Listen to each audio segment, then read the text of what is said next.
Saudara, sebelum kita mulai, ya saudara bisa menyapa, ya saudara bisa menyalami. Sekarang udah pas corona ya. Ya bisa salam kiri kanan, ya ataupun tersenyum, ya silakan bagi berdiri, ya dan bisa menyapa buat sahabat-sahabat kita, ya saudara kita ya dalam ruangan ini. Haleluya, puji nama Tuhan. Semua karena kasih dan kebaikan Tuhan. Ya silakan duduk kembali. Mari Bapak Ibu kita siapkan hati kita saat ini. Ya, mari kita andalkan segala sesuatu apapun itu. Saya percaya bahwa semua kita pagi ini semua datang untuk berjumpa pribadi dengan Tuhan. Karena Tuhan hadir di tempat ini. Tuhan rindu selalu menjamah dan melawat kita semua. Karena itu mari kita buka hati kita dan kita datang kepada Tuhan. Haleluya Yesus, terima kasih Tuhan. Tak terbatas kasih-Mu dalam hidup kami. Rahmat-Mu selalu baru dan baru setiap harinya. Kami bersyukur Tuhan, kalau Kau izinkan kami masih hadir di tempat ini, bahkan dengan penuh sukacita yang melimpah di dalam Engkau Tuhan.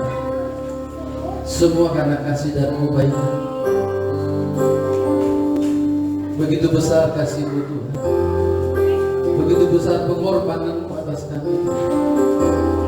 Pagi ini Tuhan kami datang dengan tersungkur di bawah kaki-Mu Tuhan, terus mengucap syukur bahwasanya Engkau baik dan sangat baik dalam hidup kami. Haleluya Yesus.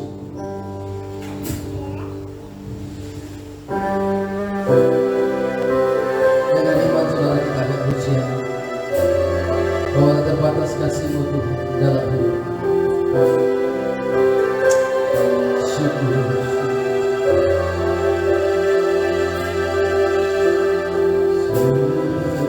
Musim berlalu, namun Kau selalu di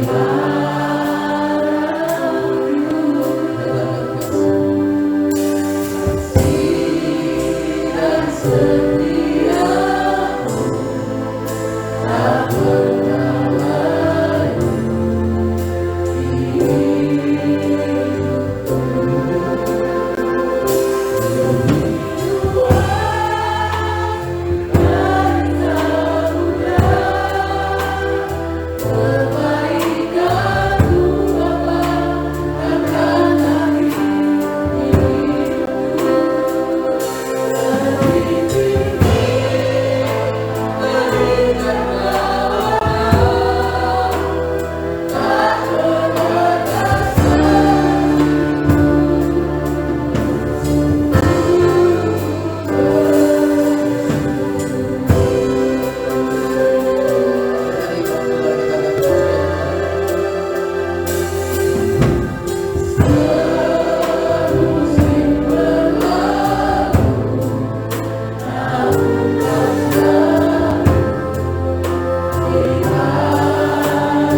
Suara kemenangan bagi Tuhan.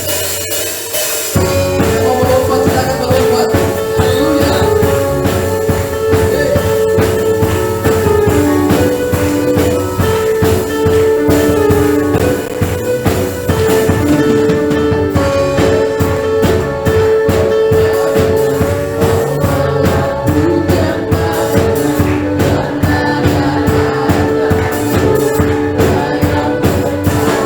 Amin.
sukacita Allah yang luar biasa.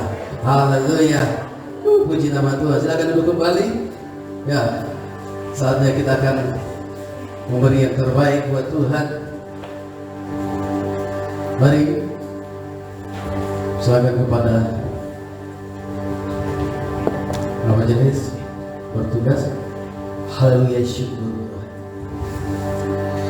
Terima kasih Tuhan buat segala kebaikan.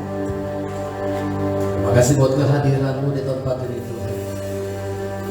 Terima kasih buat sukacita yang luar biasa Kau nyatakan atas setiap kami Tuhan.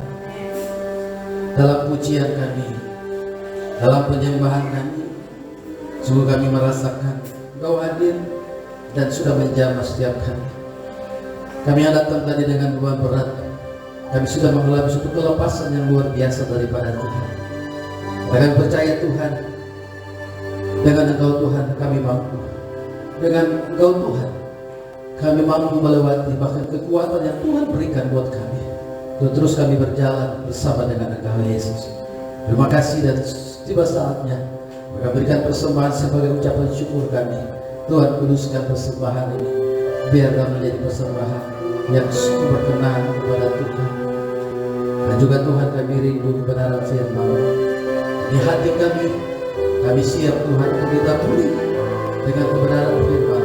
Karena kami percaya firman itulah kekuatan bagi kami. Pakai hamba-Mu, perkataan dalam bibir mulut hamba-Mu, semuanya terhormat dan kemuliaan nama Tuhan. Haleluya, syukur. Syukur Tuhan.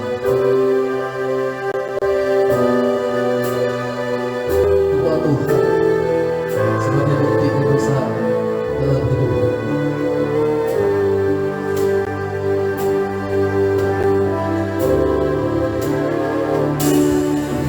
Hidupku mengenang bibir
Roh Kudus bagi setiap orang percaya. Kami percaya juga Tuhan, Roh Kudus-Mu yang memampukan kami, Roh Kudus yang terus bergerak dalam kehidupan kami, untuk kami mengerti setiap rencana dan kehendak Tuhan. Apa yang harus kami kerjakan, apa yang harus kami lakukan dalam segenap hidup kami. Terima kasih Tuhan, sebentar kami akan merenungkan firman-Mu dalam masa pencurahan Roh Kudus ini Bapa, agar kami mengerti apa tujuan atau apa pekerjaan Roh Kudus itu dalam setiap kehidupan kami. Karena itu Tuhan, kami persiapkan hati kami dan kami minta roh pemahaman, roh pengenalan, roh ketertunjukan untuk kami mengerti dan menerima firman-Mu, sehingga firman itu Tuhan terus bergerak dalam setiap kehidupan kami. Ampuni segala dosa dan salah kami, apapun Tuhan yang masih dalam kehidupan kami yang tidak berkenan. Saat ini Tuhan kami melepaskan di dalam nama Tuhan Yesus. Bereskan setiap hati kami mau tanggalkan segala apapun yang masih merintangi, maupun itu dalam hati kami, pikiran kami, semua itu kami melepaskan di dalam nama Tuhan Yesus. Kami minta pencurahan Roh Allah pagi hari ini, memberikan kemerdekaan bagi kami untuk kami mengerti firman-Mu. Terima kasih Tuhan Yesus, dari awal pertengahan sampai pada berakhirnya pemberitaan firman Tuhan. Kiranya nama Tuhan yang ditinggikan, nama Tuhan yang dipuji, nama Tuhan yang diagungkan, dipermuliakan dalam segenap kehidupan kami. Terima kasih Bapa yang baik, kami siap untuk mendengarkan firman-Mu, kami juga belajar siap untuk melakukan kebenaran firman-Mu. Di dalam nama Tuhan Yesus kami berdoa, mengucap syukur. Haleluya, amin, haleluya. Selalu saya mau sapa dulu pagi hari ini kepada seluruh sidang jemaat yang luar biasa. Saya percaya kegerakan kita pagi hari ini, kita hadir bukan karena kita mau memenuhi jadwal gereja, amin, tapi ada pergerakan Roh Kudus. Gak mungkin kalau orang gak digerakkan Roh Kudus bisa hadir ke gereja, benar gak? Kalau orang gak mengakui Roh Kudus gak mungkin dia pergi ke gereja, benar? Walaupun dia orang Kristen loh, ya.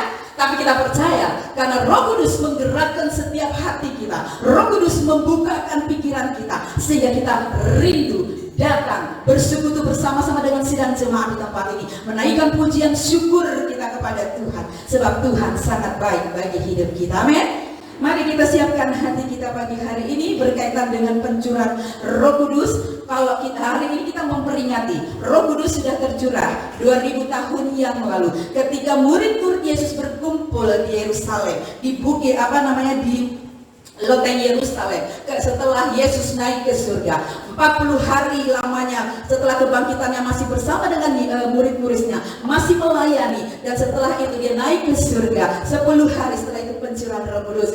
Dan hari ini setelah kenaikannya, hari ini kita peringati pencurahan Roh Kudus. Tapi Roh Kudus itu sudah ada, sudah kita terima, amin. Bukan hari ini detik ini pencurahan Roh Kudus, tapi Roh Kudus sudah kita terima ketika kita percaya dan menerima Yesus Kristus sebagai Tuhan dan Juru Selamat hidup kita, amin. Kita percaya akan hal itu. Maka dari itu kita belajar pagi hari ini, apa sih yang Roh Kudus mau kerjakan, Roh Kudus mau buat kehidupan setiap orang yang percaya kepada Tuhan Yesus Kristus sebagai Tuhan dan Juru Selamat. Karena ada saja ternyata setelah saya baca gitu ya, ada golongan tertentu, dia mengatakan Kristen, golongan Kristen, tapi dari saksi Allah. Dia menyatakan dia bagian daripada Kristen. Tapi golongan ini ada beberapa hal yang berbeda dengan kita mempercayai. Memang pegangan mereka juga Alkitab. Tetapi ternyata setelah saya pelajari, yang sangat mendasar sekali, mereka tidak mempercayai tentang Tritunggal. Ya. Kemudian mereka juga menyatakan bahwa Roh Kudus itu bukan pribadi, tapi Roh Kudus adalah kekuatan Allah yang diberikan untuk menyatakan kuasa pekerjaan Elohim.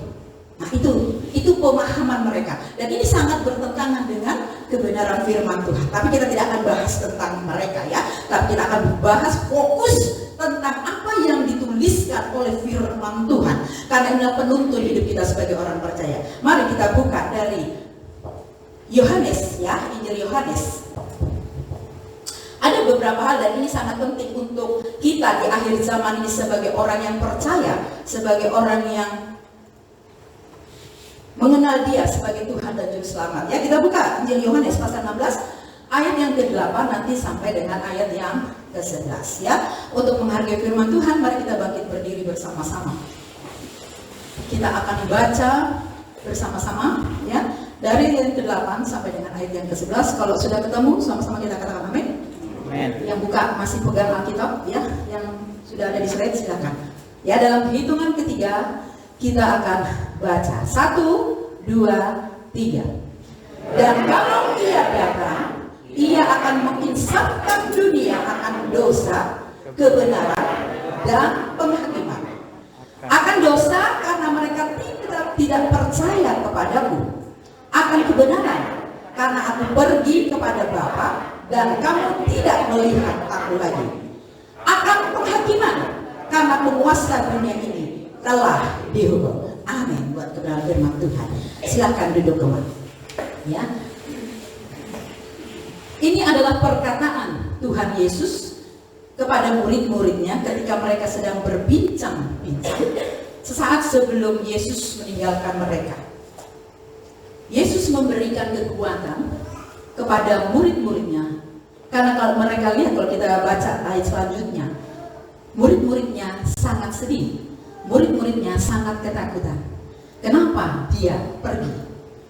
Ya, meninggalkan, sedang karena mereka mengharapkan Yesus itu selalu ada sebagai Mesias, sebagai Raja, gitu ya. Tapi kenyataannya Yesus menyampaikan hal ini. Jadi hari ini dikatakan ayat yang ke-8, dan kalau ia datang, ia menuju kepada pribadi Roh, itu ya, pribadi Roh Kudus. Ia akan menginsafkan dunia akan apa? 3 hal.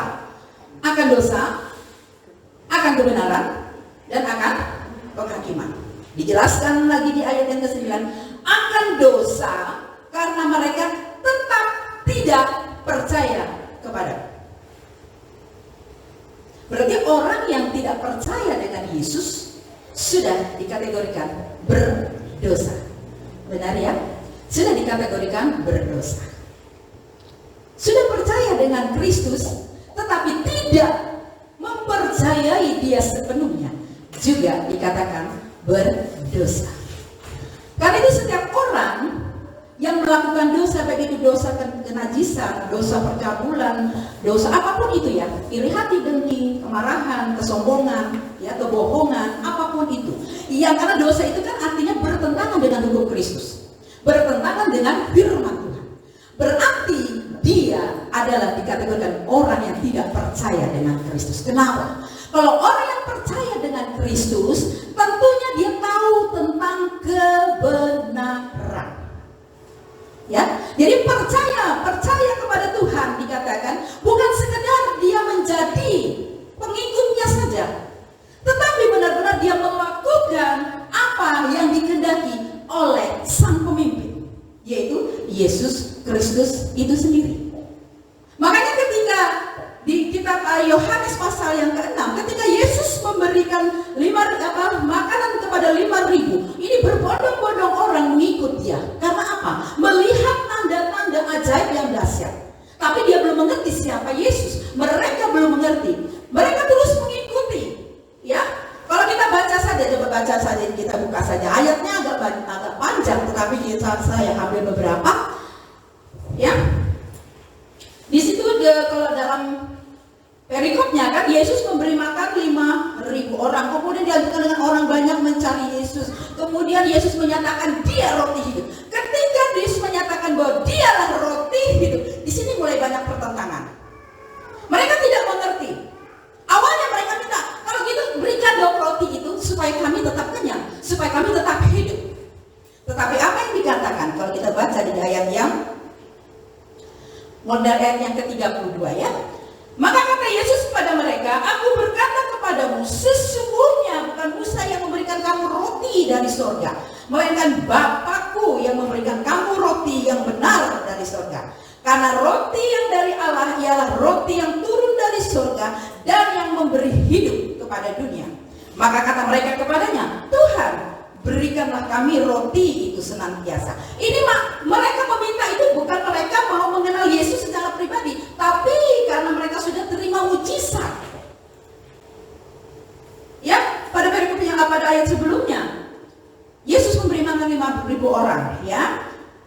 Kemudian apa dikatakan lagi? Kata Yesus kepada mereka, akulah roti hidup.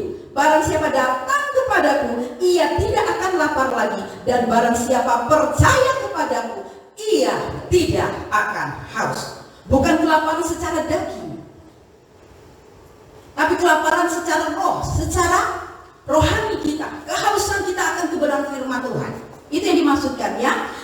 Ayat yang ke-7, semua yang diberikan Bapa kepadaku akan datang kepadaku, dan barang siapa datang kepadaku, ia tidak akan kubuang. Sebab aku telah turun dari surga, bukan untuk melakukan kehendakku, tetapi untuk melakukan kehendak Dia yang telah mengutus aku. Ya, ayat selanjutnya dikatakan, dan inilah kehendak Dia yang telah mengutus aku, yaitu supaya dari semua yang telah diberikannya kepadaku jangan ada yang hilang, tetapi supaya kubangkitkan pada akhir zaman. Saya lompat di ayat yang ke-44 ya, selanjutnya ayat yang ke-42. Mulai ayat 41 aja deh ya, supaya lebih jelas. Maka bersungut-sungutlah orang Yahudi tentang Dia.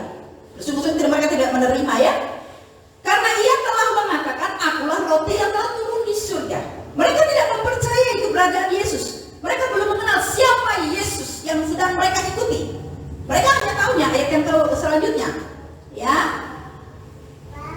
Kata mereka, bukankah Ia ini Yesus anak Yusuf yang ibu bapaknya kita kenal?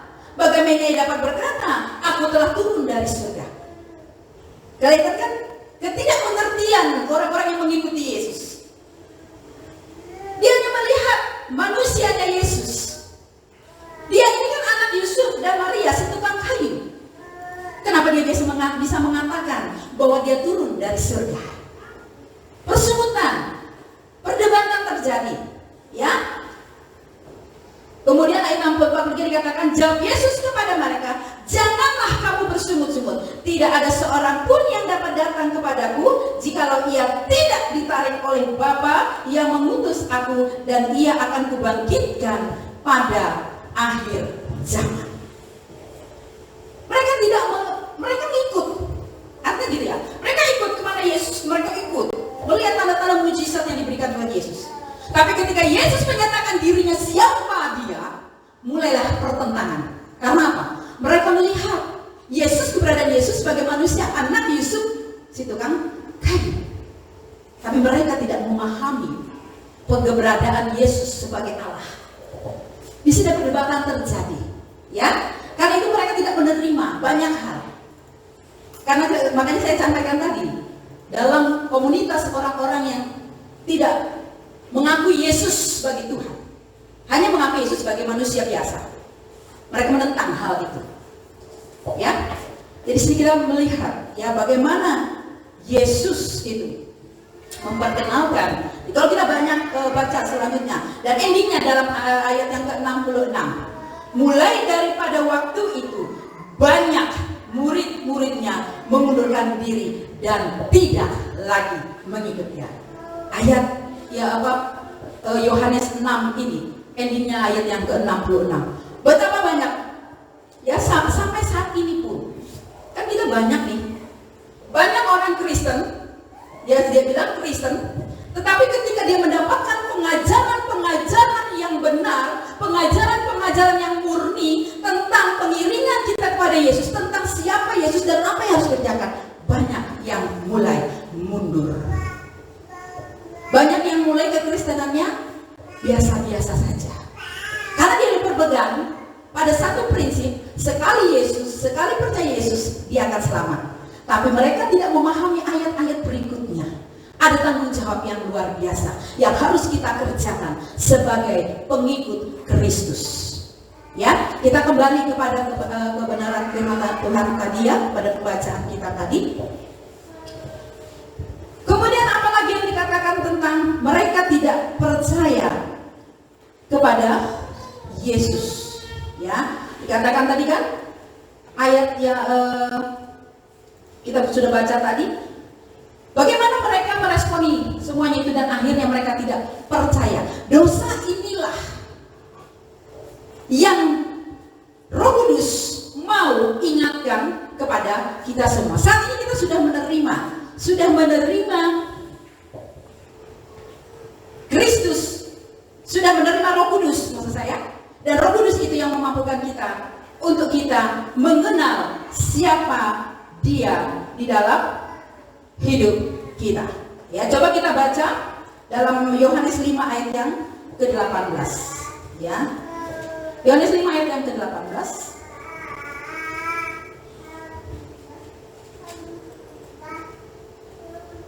Yohanes pasal 5 ayat yang ke-18. Dikatakan di sana, sebab itu orang-orang Yahudi lebih berusaha lagi untuk membunuhnya, bukan saja karena ia meniadakan hari Sabat, tetapi juga karena ia mengatakan bahwa Allah adalah Bapanya sendiri, dan dengan demikian menyamakan dirinya dengan Allah. Jadi dikatakan banyak yang masih belum percaya kepada keberadaan Yesus Kristus sebagai Tuhan. Banyak yang menyangkal. Bahkan sampai saat ini masih saja golongan-golongan itu mengaku dirinya Kristen, tapi tidak mempercayai Yesus Kristus sebagai Allah, sebagai Tuhan, hanya sebatas manusia yang dipercayakan. Bahkan mereka juga tidak mempercayai Roh Kudus itu sebagai pribadi. Ini luar biasa bahaya sekali. Makanya kita harus hati-hati.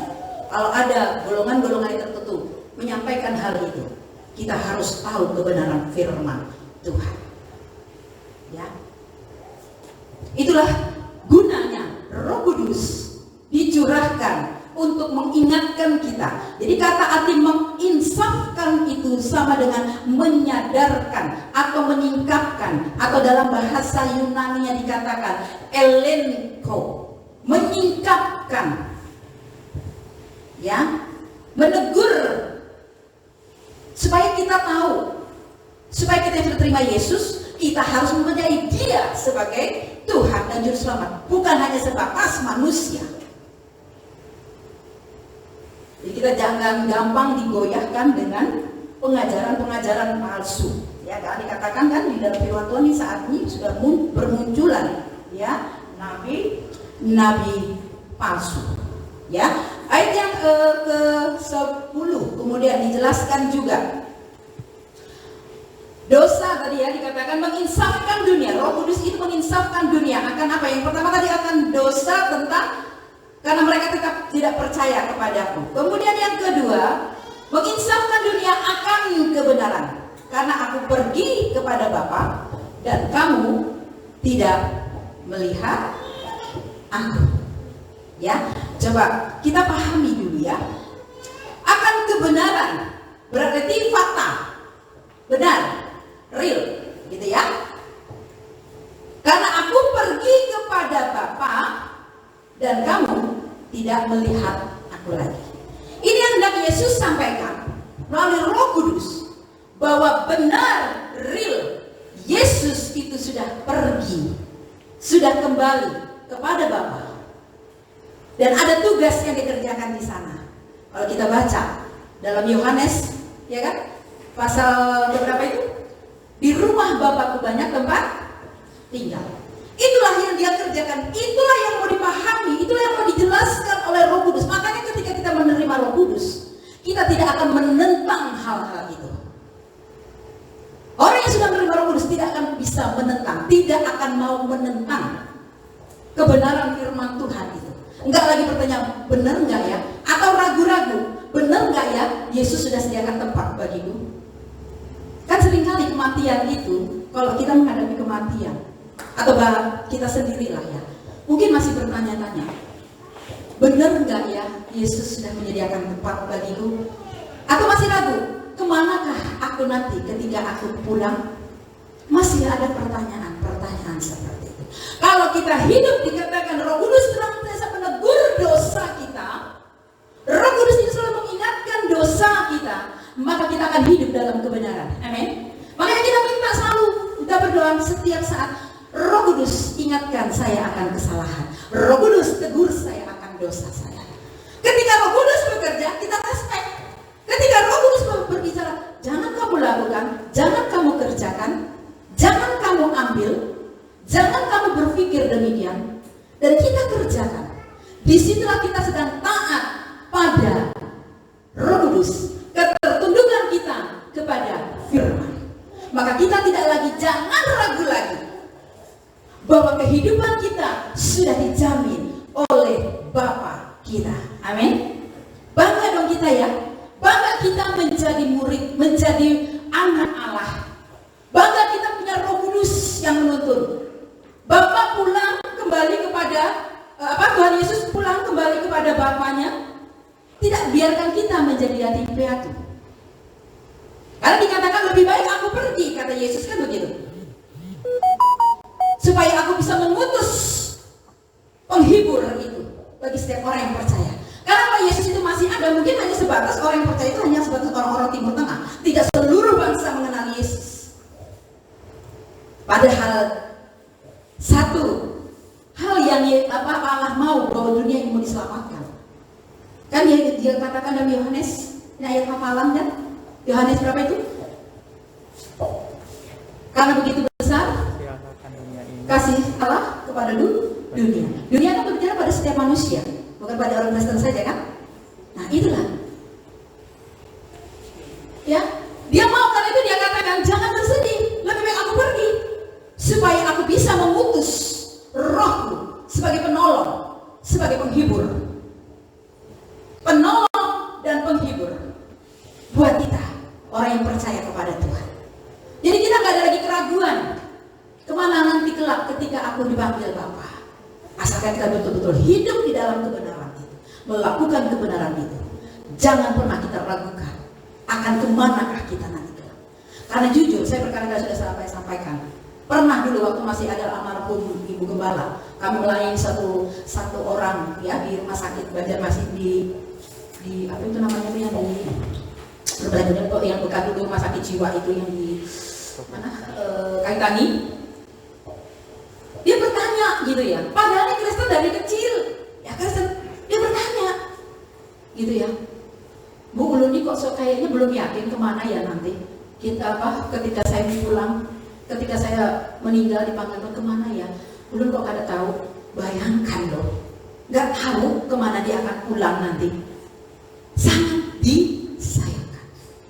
Ada ini di akhir zaman, bukan saja di zaman-zaman Yesus, tapi di akhir zaman atau di zaman akhir masih saja ada orang yang sudah Kristen percaya Yesus masih meragukan, masih belum tahu kemana dia pergi. Nah ini yang harus kita pahami, ya. Jadi sekali lagi, akan kebenaran karena aku pergi kepada Bapa dan kamu tidak melihat aku.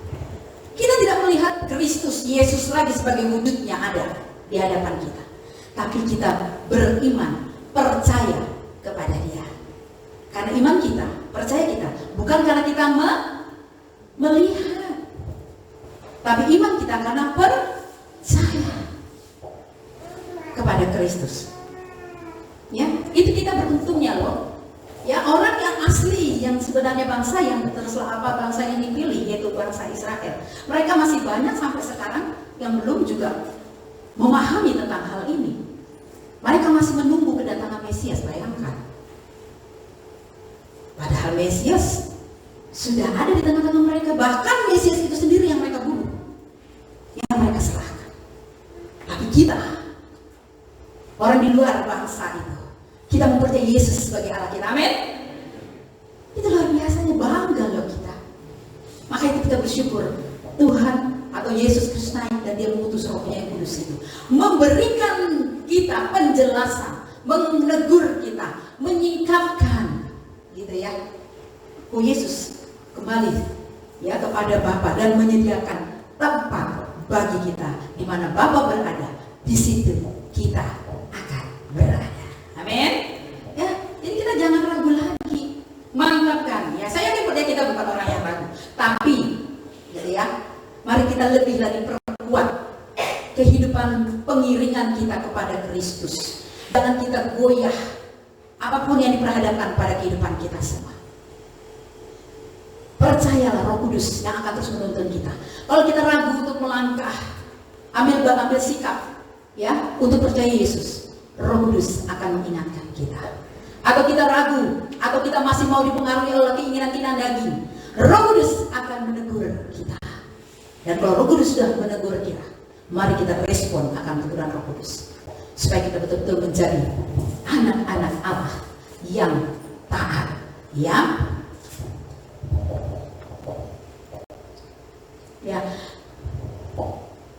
Dan tugas kita ketika kita sudah menerima Roh Kudus tadi, dikatakan dalam Kisah Para Rasul 2, Kisah Rasul 1 ayat yang ke-8. Ya. Tetapi kamu akan menerima kuasa kalau Roh Kudus turun ke atas kamu. Ini perhatikan tugasnya. Jadi kita jangan egois dengan diri kita. Ya, aku sudah terima Roh Kudus, aku dituntun Roh Kudus. Lalu kita nggak ada action, nggak ada kita yang kita bisa kerjakan. Perhatikan ini. Tetapi kamu akan menerima kuasa kalau Roh Kudus turun ke atas kamu, dan kamu akan menjadi apa? Menjadi saksiku di Yerusalem, Yudea, seluruh Yudea dan Samaria, dan sampai ke ujung bumi. Ada tugas, ini sebenarnya tugas kita. Jadi jangan kita stop pada kita menerima Roh Kudus lalu kita bergerak sendiri gitu ya. Enggak. Kita bangga kalau kita happy, kita dituntun Roh Kudus, aku nggak takut lagi, enggak. Tapi ini tugas utama, menjadi saksi supaya nama Kristus dimuliakan dalam kehidupan kita. Artinya kesaksian itu akan terjadi ketika ada kuasa Roh Kudus menggerakkan roh kita, dan roh kita bergerak bersama-sama dengan Roh Kudus. Amin. Biar Roh Kudus dicurahkan, kita sudah terima, tapi kita diamkan roh. Roh Kudus itu adem ayem saja di dalam kehidupan kita, batin kita. Roh kita nggak mau respon, tidak akan pernah terjadi pergerakan roh. Tidak akan pernah bisa menjadi saksi ya. Dimanapun kita berada, dari lingkungan kecil kita sampai pada ke tempat-tempat di mana Tuhan izinkan kita berada, kita menjadi saksi yang luar biasa karena Roh Kudus. Makanya kita pentingnya ketika Roh Kudus itu tercurah, respon juga kita. Kalau tidak akan pernah terjadi pergerakan roh, tidak akan pernah. Yang ada kita menjadi orang yang egois dengan diri kita sendiri. Yang penting aku sudah selamat. Gak usah tuh kita melakukan apa yang menjadi saksi, kita nggak usah melakukan pekerjaan-pekerjaan yang lain yang misalnya contoh kayak ini bukan berarti gitu ya, apa yang saya akan sampaikan ini itu menjadi ketentuan. Contohnya saja ketika kita digerakkan untuk mengambil bagian dalam pelayanan, tapi kita berbagai macam alasan kita ungkapkan, berarti kita sedang tidak merespon panggilan Roh Kudus dalam hidup kita. Pergerakan Roh Kudus, kita menentang akan hal itu, ya.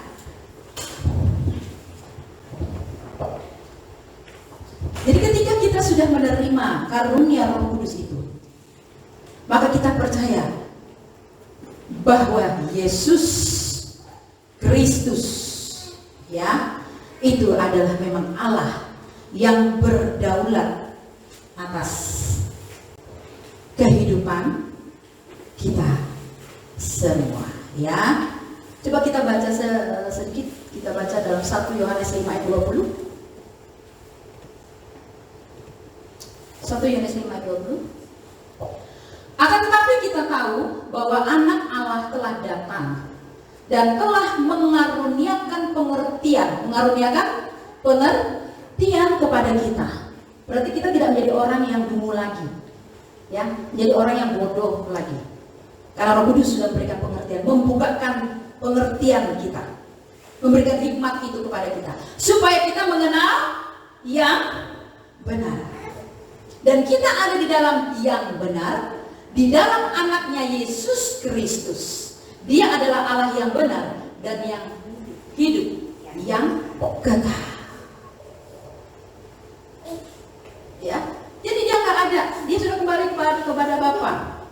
Ada dia kerjakan di sana. Tapi ini yang dia tentukan, tapi ini yang dia ajarkan. Dia memberikan pengertian hikmat itu untuk kita lebih lagi mengenal dia. Dia nggak ada nih, orangnya nggak ada, pribadinya nggak ada. Tapi dia mengenal, dia memberikan hikmat, mengaruniakan pengertian itu, ya. Bahwa dialah yang benar, nggak ada yang lain, berarti nggak ada pribadi yang lain. Dia yang benar, yang menuntun kita kepada kebenaran itu. orang yang sudah percaya Yesus nggak ada lagi dia begini ya, untuk melakukan dosa. Ketika dia sudah benar-benar mengenal Allah yang benar, ketika dia sudah benar-benar menghidupkan kebenaran itu untuk melakukan dosa, pastinya ada sesuatu yang menahan, ada yang menahannya benarnya. Kita berbicara contoh kecil saja, berbicara dusta hari ini, gitu ya, berbicara dusta. Kalau sering kali gitu kan, bukan sering kali sih maksudnya, kita bisa saja, gitu ya, berdalihkan atau beralaskan untuk apa sih? Berdusta untuk apa? Kebenaran, seringkali gitu ya, hikmat. Nah, seringkali kita bersembunyi seperti itu ya, tapi sebenarnya bisa. Tapi kalau kita sudah benar hidup di dalam kebenaran, ketika kita mengucapkan itu, ada teguran di sini, benar nggak? Ada teguran yang hendak akan menegur kita. Kamu sudah melakukan kesalahan. Dan kita ketika kita tahu itu salah, cepat-cepat kita membereskan. Artinya kita bisa, ya. Bukan berarti kalau saya katakan kita bisa berbuat dosa, kalau kita mau berbuat dosa kemudian kita minta ampun, enggak. Tetapi dalam kehidupan kita ada satu sisi kemanusiaan yang seringkali juga menguasai hati kita. Kita bisa jatuh. Tetapi ketika kita jatuh, Roh Kudus tegur kita dan kita merespon Roh Kudus. Kita tersadar akan kesalahan kita. Kita mengaku di depan Tuhan, maka Dia yang penuh kasih itu akan mengasihi, akan mengampuni kita. Dan kita tidak lagi melakukan kesalahan yang sama. Gitu ya. Ketika kita percaya, artinya kita tidak lagi mau melakukan dosa itu, apapun itu. Karena kita dikatakan kita adalah orang yang sudah dibenarkan melalui karya Kristus di kayu salib. Ya. Jadi tidak ada, kita sudah benar-benar kita memahami bahwa kita sudah diberikan pemahaman, pengertian, ya, hikmat Allah yang luar biasa, bahwa kita adalah orang yang sudah dibenarkan dan memperoleh kehidupan. Untuk memperoleh apa? Memperoleh kehidupan yang kekal itu, ya. Kemudian yang ketiga, untuk penghakiman, ya, menginsafkan kita akan penghakiman karena penguasa dunia ini telah dihukum. Berarti penghakiman itu ada, ya. Penghakiman itu ada. Neraka dan surga itu ada, jelas, ya. Tapi penghakiman itu ditujukan kepada siapa? Neraka itu pada siapa dan surga itu kepada siapa? Itu jelas dijelaskan dalam kebenaran firman Tuhan. Ya, akan penghakiman karena penguasa dunia. Dikatakan coba dalam 1 Korintus 15 ayat yang ke-55. Ya. Hai maut, di manakah kemenanganmu? Hai maut, di manakah sengatmu? Ketika Yesus disalibkan, pada waktu itulah kemenangan yang Dia nyatakan buat setiap orang yang percaya kepada Tuhan. Dia sudah kalahkan maut. Dia sudah kalahkan, ya, apa tadi dikatakan? Penguasa dunia. Penguasa dunia itu kan berbicara tentang apa? Tentang ketidakbenaran. Iblis itu yang membawa kepada siapa? Kepada apa? Yang membawa kepada dosa. Tapi ketika Yesus mati di kayu salib, pada waktu itu dia mengalahkan maut itu. Dia mengalahkan penguasa dunia.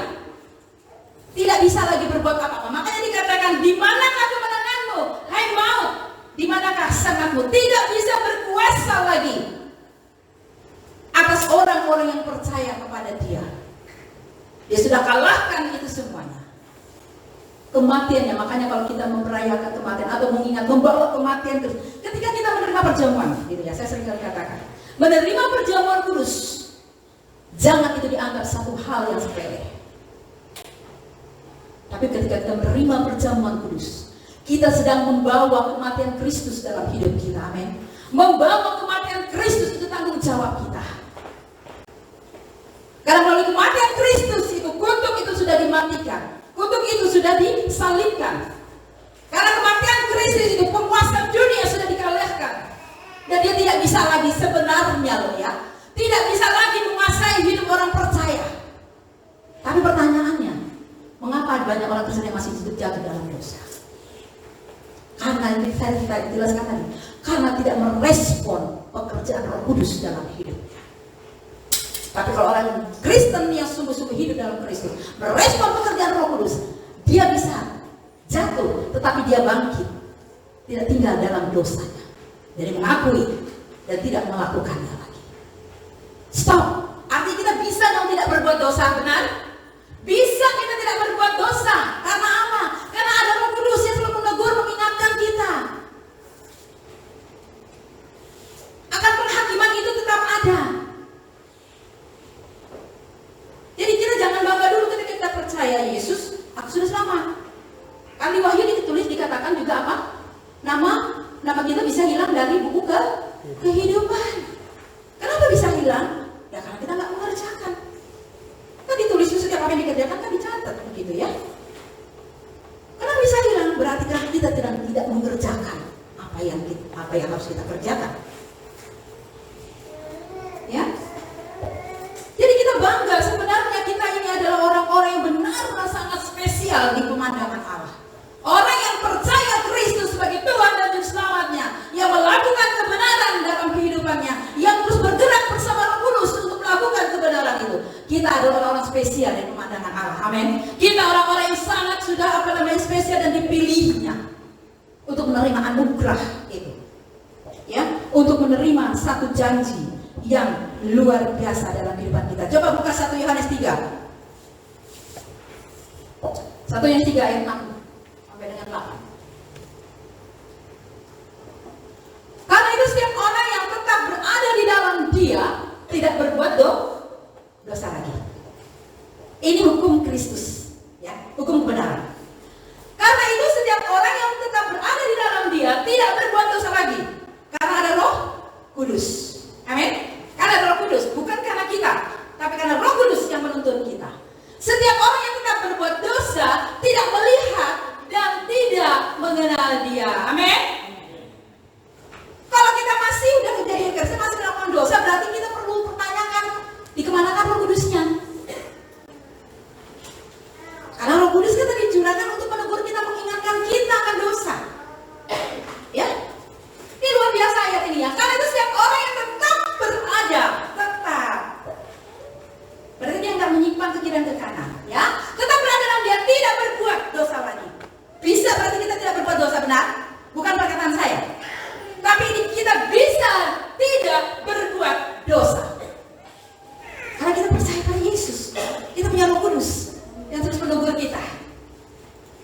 Bentuk dosa apapun itu, ya.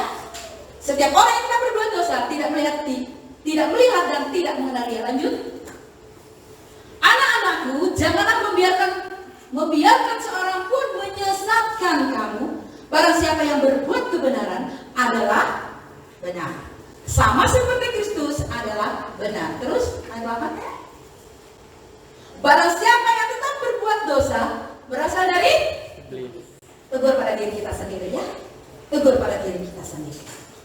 Jadi barang siapa yang tetap berbuat dosa berasal dari iblis, sebab iblis berbuat dosa dari mulanya. Untuk inilah anak Allah menyatakan dirinya, yaitu supaya membinasakan perbuatan iblis, ya. Untuk inilah anak Allah menyatakan dirinya. Yesus menyatakan dirinya, Dia mati disalib. Untuk apa? Membinasakan perbuatan iblis. Amin.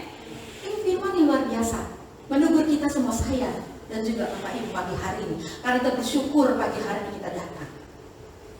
Saya percaya bukan untuk memenuhi bangku, bukan untuk saling sapa satu dengan lain, temu tangan, tapi kita mau mendengarkan firman, ya, supaya hidup kita benar, ya. Kemudian kita buka lagi Roma 6 ayat 14. Roma 6 ayat 14.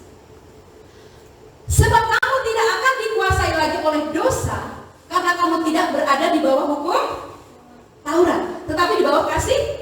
Karena kita yaitu berupa kasih karunia, dan itulah kasih karunia. Yesus mati, kasih karunia buat kita. Dia menyelamatkan. Tidak akan dikuasai lagi oleh dosa loh. Kalau kita sadar ini, kalau kita pahami ini, kita nggak main-main lagi dengan pengiringan kita kepada Kristus. Kita nggak akan sama lagi dengan orang-orang yang tidak mengenal Kristus. Bekerja kita sesuai dengan aturan-aturan bekerja.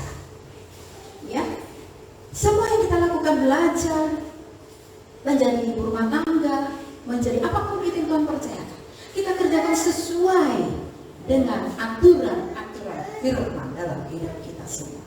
Maka kita tidak akan berbuat dosa lagi. Jadi jangan bilang aku kan masih manusia, wajar dong aku bisa jatuh, wajar dong aku melakukan.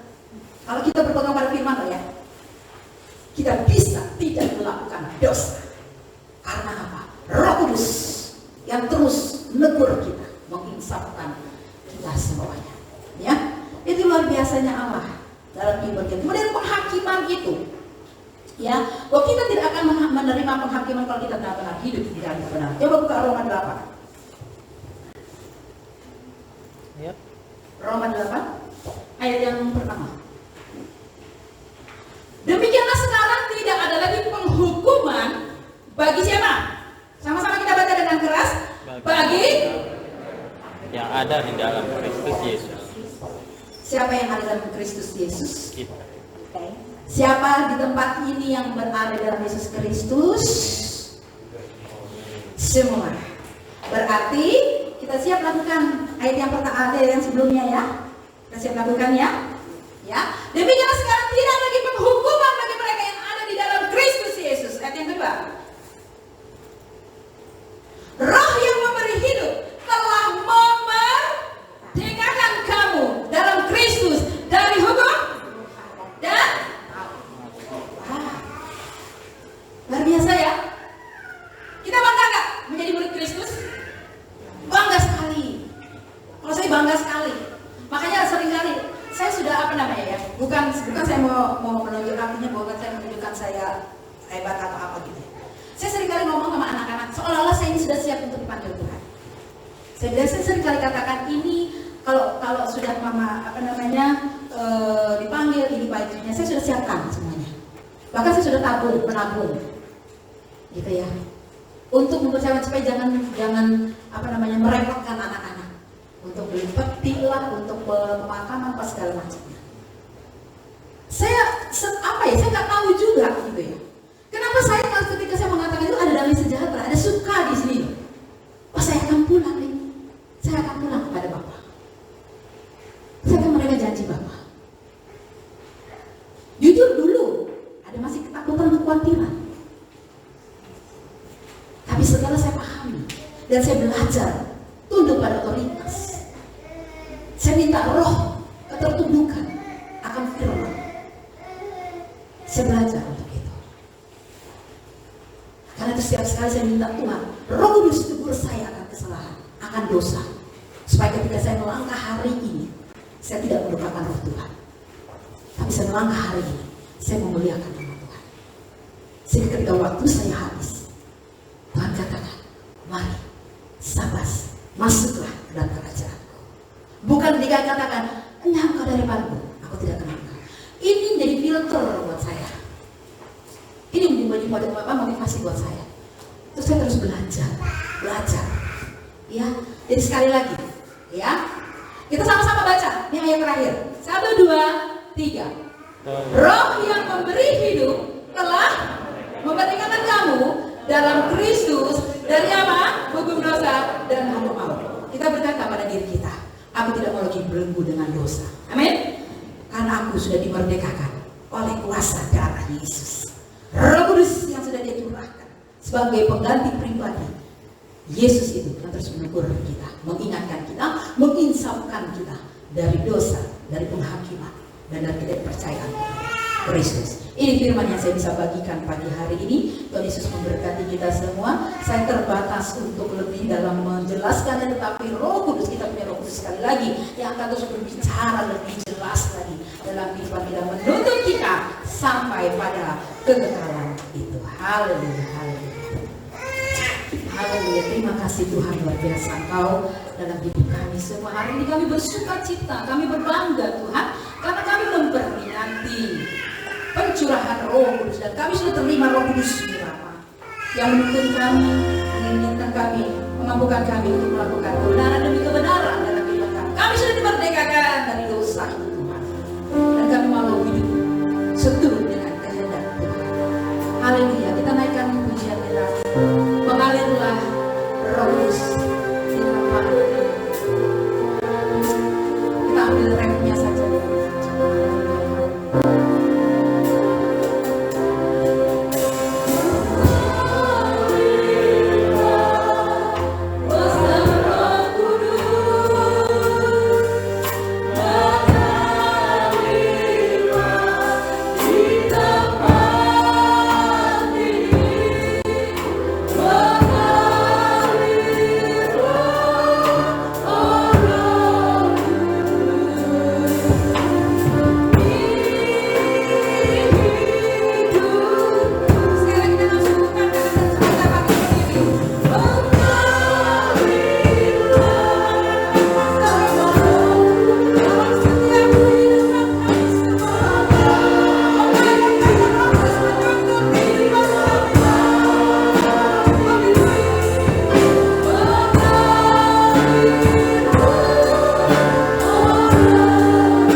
Sikapkan apa yang masih menjadi penghalang dalam kehidupan kami, yang membuat kuasa karya Allah itu terbatas dalam hidup kami. Terima kasih apa yang baik ketika kami berpegang teguh kepada firman Tuhan. Disitulah kami akan mendapatkan kekuatan yang dasar daripada Tuhan. Disitulah kami mendapatkan pemahaman demi pemahaman tentang Kristus dalam hidup kami. sekadar kami beragama, tapi kami milik Kristus, Allah sumber kekuatan, Allah sumber penghiburan, Allah sumber keselamatan dalam kehidupan kami. Jangan biarkan kami tergeletak dengan dosa kami. Jangan biarkan kami terus terkungkung, terikat, terpenjara dengan dosa kami. Dosa masa lalu kami sudah tinggalkan, dan kami sekarang hidup bersama dengan Engkau dalam kebenaran. Kami mau percaya, bukan sekedar kami percaya kami selamatkan, tapi percaya kami kepada Engkau. Kami mau bergerak bersama Roh Kudus untuk kami terus menjadi saksi-Mu, Bapa. Terima kasih Bapa yang baik. Terpujilah nama-Mu, terpujilah Allah kami kekal selama-lamanya. Seberapapun kami yang hadir pagi hari ini, kami percaya kami sudah menerima lawatan kuasa Roh Kudus yang terus memimpin hidup kami dari kebenaran kepada kebenaran, dari kemuliaan kepada kemuliaan, sampai pada waktu Tuhan datang menjemput kami.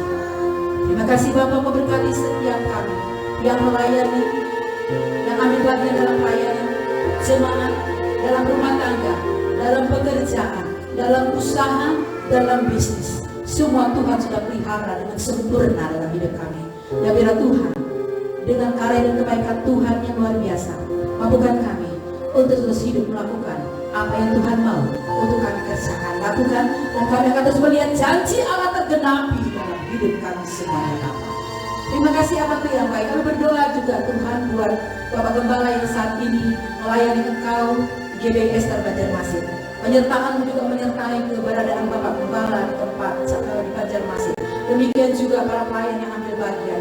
Biar Tuhan melalui Bapak Gembala juga Tuhan benar-benar jiwa ini boleh dimenangkan, jiwa ini boleh dikuatkan, disegarkan dalam setiap pergumulan apapun itu Tuhan Yesus. Bapak Gembala terus menjadi pendoa bagi setiap domba-domba yang Tuhan percayakan bagi hamba-Mu. Terus berikan kekuatan, kesehatan, kemampuan, hikmat yang terus bertambah-tambah, kasih karunia terus bertambah-tambah kepada beliau dan seluruh keberadaan jemaat pagi hari ini, walaupun yang ada yang belum sempat hadir. Kami percaya kuasa Roh Kudus menjamah, Roh Kudus itu memberikan penghiburan, memberikan penolong, menjadi penolong bagi setiap kami, sehingga kami tidak takut, kami tidak gentar, tapi kami akan terus bergerak bersama dengan Engkau. Terima kasih Tuhan Yesus, Allah yang baik, Allah Roh Kudus yang kami sembah di dalam nama Tuhan Yesus Kristus. Haleluya. Kita diberkati pagi hari dengan firman Tuhan. Sama-sama kita berkata, amin.